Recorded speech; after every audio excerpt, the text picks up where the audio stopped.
अन्नदान केले जाते. सर्व भाविकांनी मंदिर करण्याच्या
चेअरमन म्हणून तुम्ही काय सांगाल, यात्रेचं नियोजन कसं असणार आहे आणि यात्रेची व्यवस्था काय केली आहे?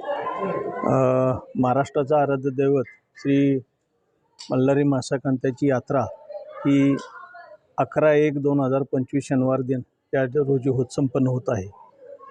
या यात्रेला मुख्य सोहळा म्हणजे खंडोबा आणि म्हासाईचा विवाह सोहळा हा संपन्न होत असतो. या यात्रेचं नियोजन गेले 1 महिन्यापासून या ठिकाणी जिल्हा प्रशासन असेल, देवस्थान ट्रस्ट असेल आणि ग्रामपंचायत या संयुक्त विद्यमाने या यात्रेचं संपूर्ण नियोजन केलं जातं.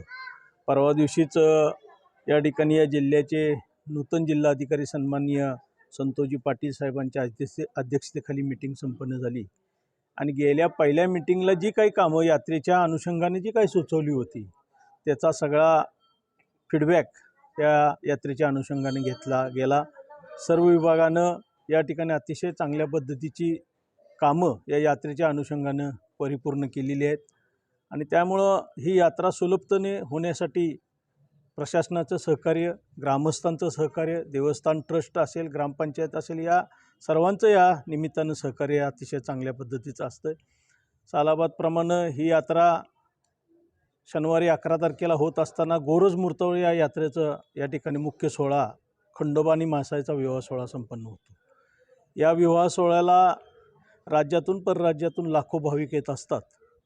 या विवाह सोहळ्यामध्ये मानाचे 9 गाड्या आहेत, या ठिकाणी शासनकाट्या आहेत, पालखी आहेत, कोल्हापूरच्या चोपदारांचा घोडा आहे, देवस्थान खंडोबा देवस्थानचा एक कारखाना म्हणजे मानकरी देवाची पवार भाऊकींची काठी असेल, सोनवणी भाऊकींची काठी असेल, या ठिकाणी खंडोबाची पालखी, त्यांना पालखीचा मान भोई समाजाला आहे. छत्र्या ज्या असतात त्या माळी समाजाला त्या छत्र्यांचा मान आहे शोभेवंत म्हणून. आणि अशा पद्धतीनं संपूर्ण लवाजमा हा यात्रे दिवशी वराडी मानकरी म्हणून जवळपास या 4-5 जिल्ह्यातील आमचे सर्व मानकरी येत असतात.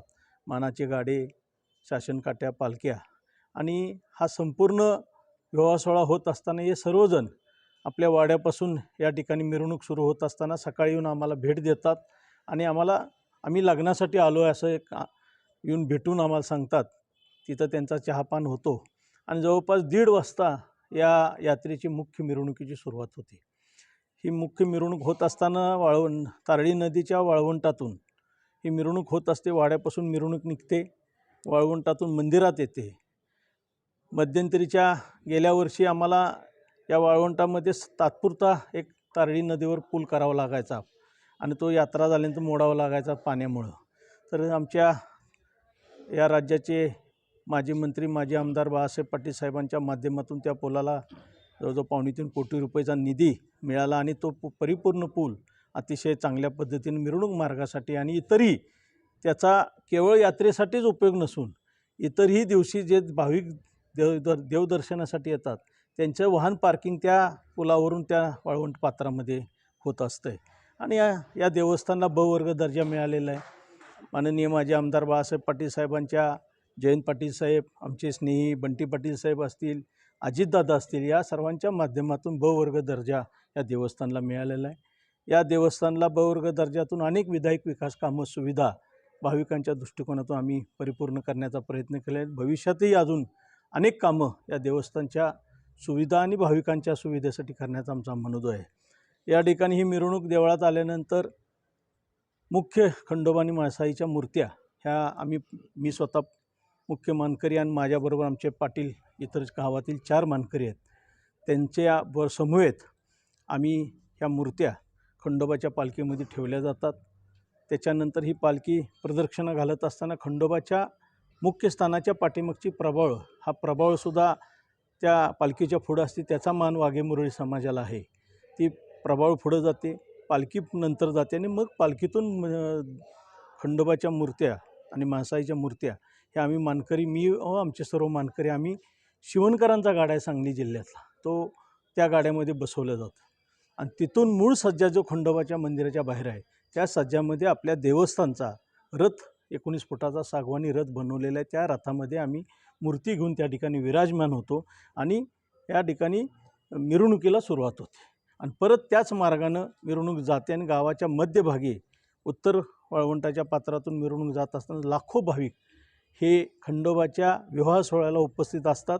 त्यांची भावना एवढीच असते की भंडारा आणि खोबरं अक्षतारूपी उधळणे आणि एलकोट जय मल्हार करून हा जल्लोषात उत्साहात हा सोहळा पार पडत असतो. आणि मध्यवर्ती गावाच्या मध्यवर्ती बहुले एक ठिकाण आहे, त्या बहुल्याच ठिकाणी देवाचा विवाह सोहळा संपन्न होत असतो.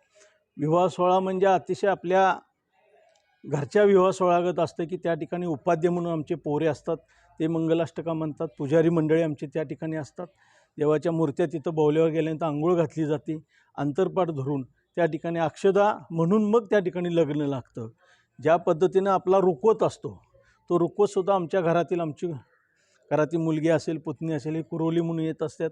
आमच्या इतर मानकऱ्यांच्या घरातल्या कुरवल्या ह्या दुर्ड्या घेऊन, रुखवत घेऊन, तुमची मिठाई घेऊन त्या ठिकाणी उपस्थित असतात. हा संपूर्ण सोहळा अतिशय चांगल्या पद्धतीने गोरोज मुहूर्तावर या ठिकाणी संपन्न होत असतो आणि संध्याकाळपर्यंत ही यात्रा अतिशय चांगल्या पद्धतीने चालते. तसं बघितलं तर यात्रेचं उद्या 10 तारखेला देवकार्य असते. म्हणजे गावातील सर्व आमच्या प्रत्येकाच्या घरामध्ये नैवेद्य असतो आणि तो देवाला दिला जातो. त्याला देवकार्य म्हणतात. देवाची विधिवत पूजा होते आणि यात्रेचा मुख्य दिवस 11 तारीख असली तरी 10 तारखेपासून ते 15 तारखेला शेवटचा पाकाळणीचा दिवस होत असतो.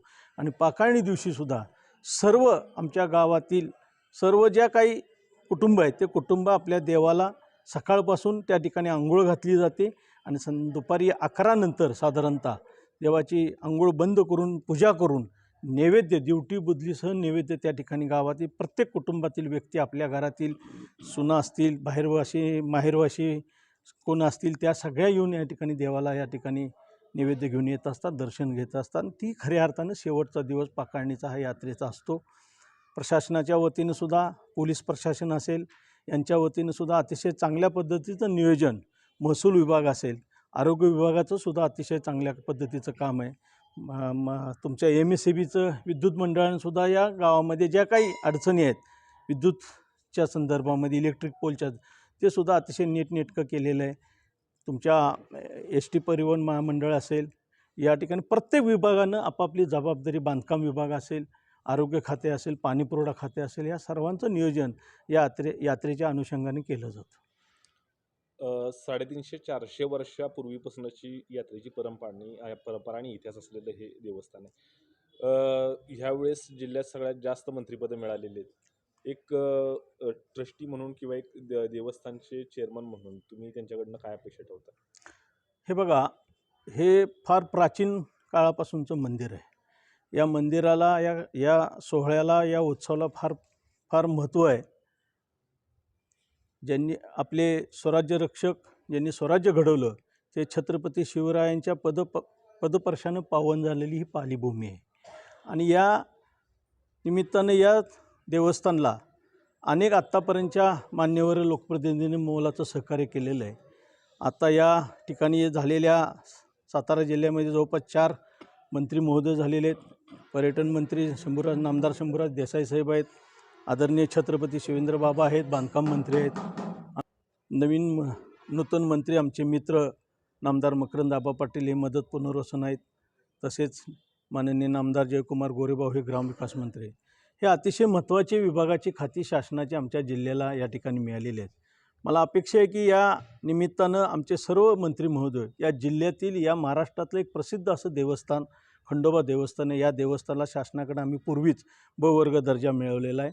पर्यटन असेल, तीर्थक्षेत्र विकास असेल, या योजनेतून जास्तीत जास्त निधी या देवस्थानाला मिळण्यासाठी आम्ही त्या ठिकाणी प्रयत्नशील राहून, मला खात्री आहे हे सर्व मंत्री महोदय आपल्या जिल्ह्यातलं देवस्थान आहे, त्याच्यामुळं या ठिकाणी अतिशय चांगल्या पद्धतीने लक्ष देऊन निधी देण्याचा आम्हाला सहकार्य करतील अशी अपेक्षा आहे.